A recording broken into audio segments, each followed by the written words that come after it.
जम्मू विश्वविद्यालय के कुलपति सम्माननीय प्रोफेसर उमेश राय जी, मंच पर विराजमान देश के प्रख्यात कवि डॉक्टर कुमार विश्वास जी, divisional commissioner Jammu Shri Ramesh Kumar ji, power grid के एग्जीक्यूटिव डायरेक्टर श्री तरुण बजाज जी,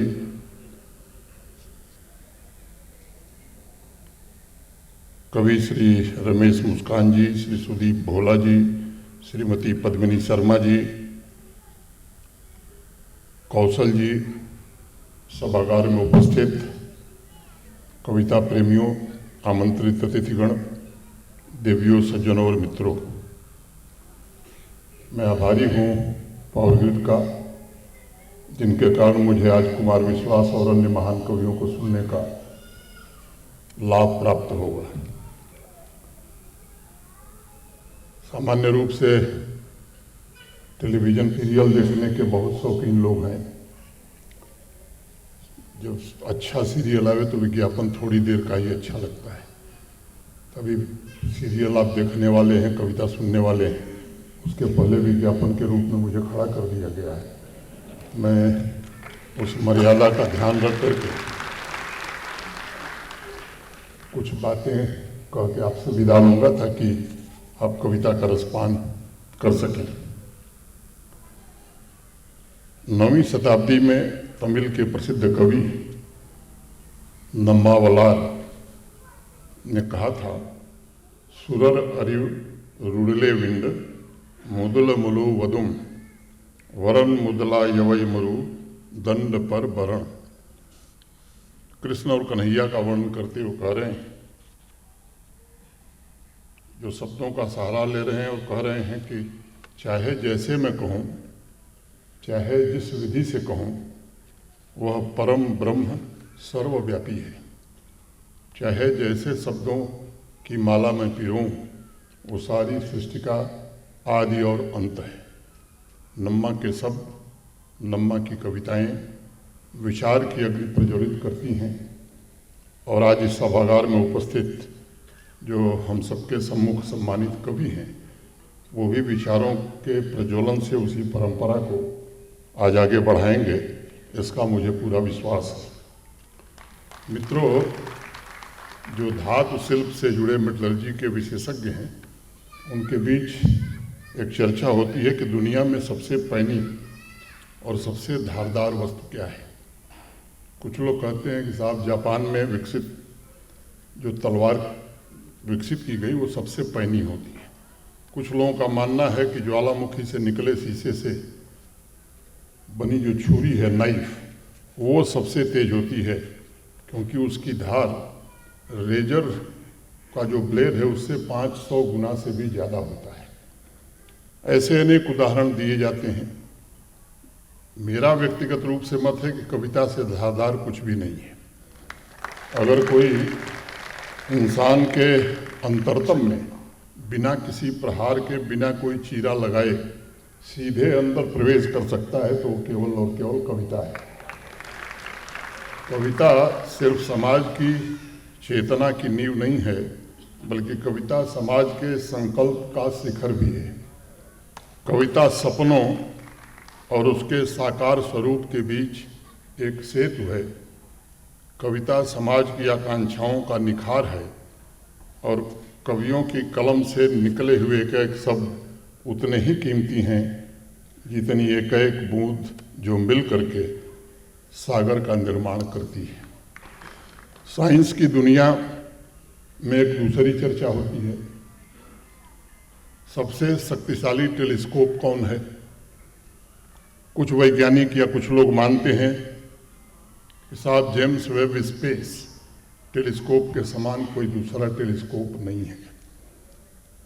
हजारों मील तक आकाश गंगा में इसका रेजोल्यूशन कमाल पूर्ण ढंग से देखा जा सकता है, लेकिन आप विचार करिए, क्या कवियों के रेजोल्यूशन की बराबरी ये कर सकता है? बिल्कुल नहीं। कवि जिस स्पष्टता और गहराई से चीज़ों को देख सकता है और उसकी रचना जहाँ पहुँच सकती है, वहाँ पहुँचना इनके लिए असंभव सा है। कविता साधना है, कविता तपस्या है, जिसके तप में दृश्य और अदृश्य तो एक होते ही हैं, दृश्य और दृष्टा भी एक हो जाते हैं।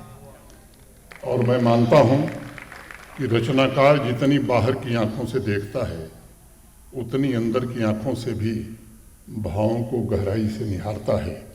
इसलिए हमारी संस्कृति में कहा गया कि जहाँ न पहुँचे रवि वहाँ पहुँचे कवि।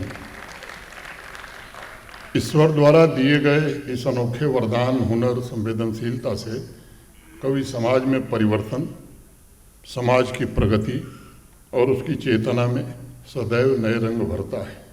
एक कविता की चंद पंक्तियां मैं उद्धृत करना चाहूँगा। तुम नया विश्वास लेकर पग बढ़ाओ आज अपना, तुम नया विश्वास लेकर पग बढ़ाओ आज अपना, तुम नया इतिहास लेकर दृग उठाओ आज अपना। छूट जाने दो बहुत पीछे पुराने इस गगन को, तुम नया आकाश लेकर जग सजाओ आज अपना। प्राण में यदि हो रहे मुखरित नए निर्माण के स्वर, प्राण में यदि हो रहे मुखरित नए निर्माण के स्वर, आज कण कण का नया श्रृंगार करना ही पड़ेगा। यह प्रलय की तीर ही नवसृष्टि का मकान होगी, यह तिम्रता ही निशा की सूर्य का वरदान होगी। इस पुरातन जर्जरित युग मूर्ति को अब टूटने दो, जिस शिला पर हाथ रख दोगे वही भगवान होगी। तुम हिमालय के स्वजन हो, सिंधु की गहराई ही क्या, आज पंखों में असीमित वियोग भरना ही पड़ेगा। पार करना चाहते हो इस गरजते सिंधु को यदि, पार करना चाहते हो इस गरजते सिंधु को यदि, प्राण लेकर आज लहरों में उतरना ही पड़ेगा, प्राण लेकर आज लहरों में उतरना ही पड़ेगा।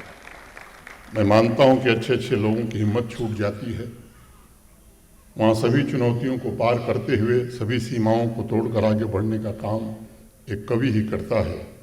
चाहे किनारा दिखे या न दिखे, वह छलांग लगाने के लिए बराबर तत्पर रहता है और गहराई से जो हीरे चुनकर लाता है, उसे समाज के प्राणों को ताजी सांस मिलती है।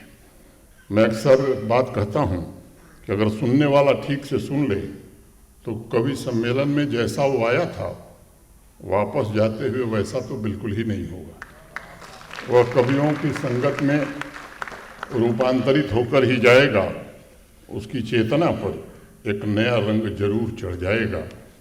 और हमारी संस्कृति में तो कहा गया, काव्य शास्त्र विनोदेन कालो गच्छति धीमताम। बुद्धिमान लोगों का समय काव्य और शास्त्रों के आनंद में ही बीतता है। कवियों और कलाकारों के सत्संग से सदैव परिवर्तन आया है। उसके पीछे कवियों के शब्द में छिपे बेहतर इंसान, बेहतर समाज और बेहतर दुनिया की कल्पना है। और इसीलिए मैं मानता हूँ कि कवि अपने तरीके से लगातार समाज सेवा, राष्ट्र सेवा और राष्ट्र निर्माण में जुटा रहता है। मैं तो कोई तुलना नहीं करना चाहता, लेकिन ये सच है कि राष्ट्र निर्माण के लिए साइंस और साहित्य दोनों का बेहतर संतुलन बड़ा आवश्यक है। आत्मनिर्भर और विकसित भारत के लिए यदि आर्टिफिशियल इंटेलिजेंस चाहिए तो आर्ट भी उतना ही बेहद जरूरी है। साहित्य और साइंस, आर्ट और आर्टिफिशियल इंटेलिजेंस, ये हमारे शरीर के दो फेफड़े हैं। विकास की तेज रफ्तार के लिए राष्ट्र को इन दोनों फेफड़ों से सांस लेना ही होगा। जैसे पक्षी को उड़ने के लिए दोनों पंख चाहिए, नाविक को नदी के प्रवाह में दोनों पतवार चाहिए, वैसे ही हमारे राष्ट्र को शिखर पर पहुंचने के लिए साइंस और साहित्य के दोनों स्वस्थ फेफड़े चाहिए। जैसे बिना इनोवेशन के, नई साइंटिफिक डिस्कवरी के समाज और राष्ट्र की प्रगति रुक जाएगी, वैसे ही बिना साहित्य के, बिना संगीत के इंसान सांस्कृतिक और आध्यात्मिक रूप से पूरी तरह कुपोषित हो जाएगा। और एक कुपोषित जीवन कभी भी पूर्ण क्षमता से राष्ट्र निर्माण में योगदान नहीं दे सकता है। साहित्य, संगीत और कविता ये लोकतांत्रिक मूल्यों को मजबूत करते हैं, समाज को संस्कृति और आध्यात्म का न्यूट्रिशन प्रदान करती हैं। संपूर्ण विश्व इस बात का गवाह है कि भारत ने सदियों तक अनेक आक्रमण झेले। एक से एक दुर्दांत लुटेरे आए जिन्होंने भारत के धन दौलत को लूटा, लेकिन हमारी संस्कृति को, हमारी कला को वो कभी छू नहीं पाए। और इसीलिए कहा गया, कुछ बात है कि हस्ती मिटती नहीं हमारी, सदियों रहा है दुश्मन दौरे जमा हमारा। अनेक लोग आश्चर्यचकित होते हैं, साहब अनेक प्राचीन सभ्यताएं इस दुनिया से समाप्त हो गईं, लेकिन भारत की सभ्यता कैसी है जो सदैव अमर है, शाश्वत है। उसके पीछे मुझे लगता है कि संतुलन का यही दृष्टिकोण सबसे महत्वपूर्ण रहा है। हमने साइंस के आविष्कार के साथ साथ सत्य की खोज भी जारी रखी, साइंस के साथ संस्कार का संतुलन बनाए रखा।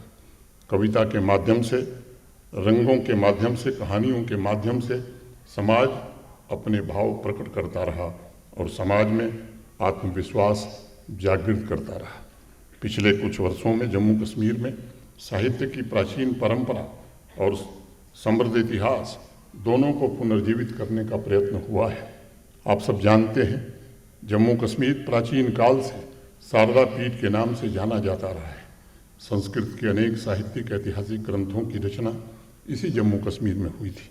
भारत के माननीय प्रधानमंत्री आदरणीय नरेंद्र मोदी जी के मार्गदर्शन में देश की संसद में 2020 में जम्मू कश्मीर की 5 आधिकारिक भाषाओं के विधेयक को पारित कर कश्मीरी, डोगरी, हिंदी, उर्दू और अंग्रेजी इन तीनों को स्थान दिया, ताकि भाषाई विविधता और सांस्कृतिक विरासत को बढ़ावा दिया जा सके। लगभग पिछले कुछ वर्षों में हर महीने साहित्य, सांस्कृतिक एवं आध्यात्मिक समागम के आयोजन के द्वारा उस समृद्ध विरासत के उत्तराधिकारियों को राष्ट्रीय मंच प्रदान करने की कोशिश हुई है तथा उस विरासत के एकीकरण के प्रयत्न भी हुए हैं।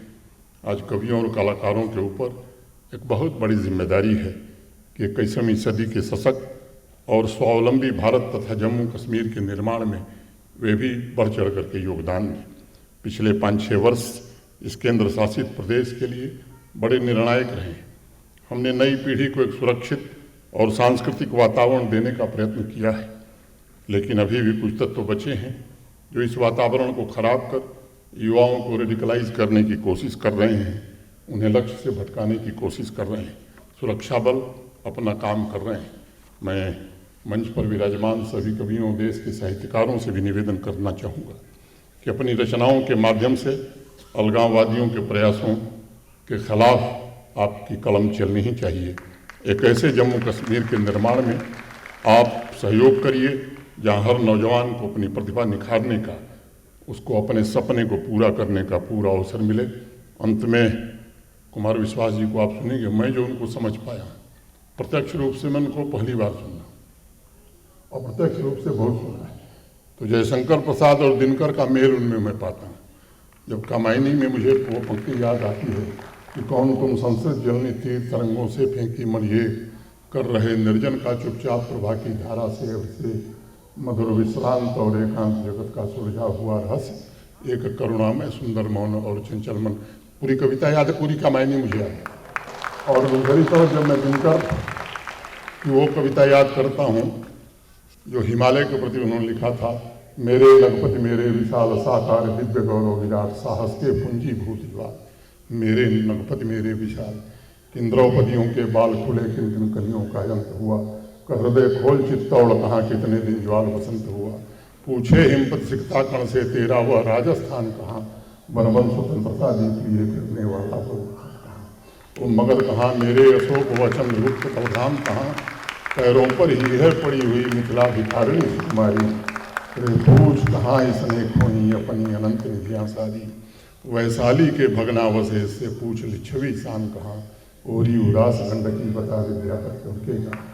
अंत में कह रहे हैं वो दिनकर जी, रेरों के युधिष्ठिर को न यहाँ, जाने दे उनको स्वर्ग थी, पर फिरा हमें गांडीव गदा, लौटा दे अर्जुन भीमवीर, लौटा दे अर्जुन भीमवीर। काफी विज्ञापन करते करते मैं खुद पढ़ गया। अब अटल जी की कविता से बात समाप्त करता हूँ। बाधाएं आती हैं आए, बाधाएं आती हैं आए, घिरे प्रलय की घोर घटाएं, पाँवों के नीचे अंगारे, सिर पर बरसे यदि ज्वालाएं, निज हाथों में हंसते हंसते आग लगाकर जलना होगा, कदम मिलाकर चलना होगा, कदम मिलाकर चलना होगा। कुछ कांटों से सजित जीवन, प्रखर प्यार से वंचित यौवन, नीरवता से मुखरित मधुबन, परहित अर्पित अपना तनमन, जीवन को सत्सत्ताहुति में जलना होगा, गलना होगा, कदम मिलाकर चलना होगा, कदम मिलाकर चलना होगा। बहुत बहुत धन्यवाद। पावर ग्रिड को विशेष रूप से मैं हृदय से साधुवाद देता हूँ इस आयोजन के लिए, और उम्मीद करता हूँ कि श्रोता लोग भी ध्यान से जरा सुनेंगे। मैं भी 1 घंटा पूरा सुनने वाला हूँ। बहुत बहुत धन्यवाद। नमस्कार। जय हिंद।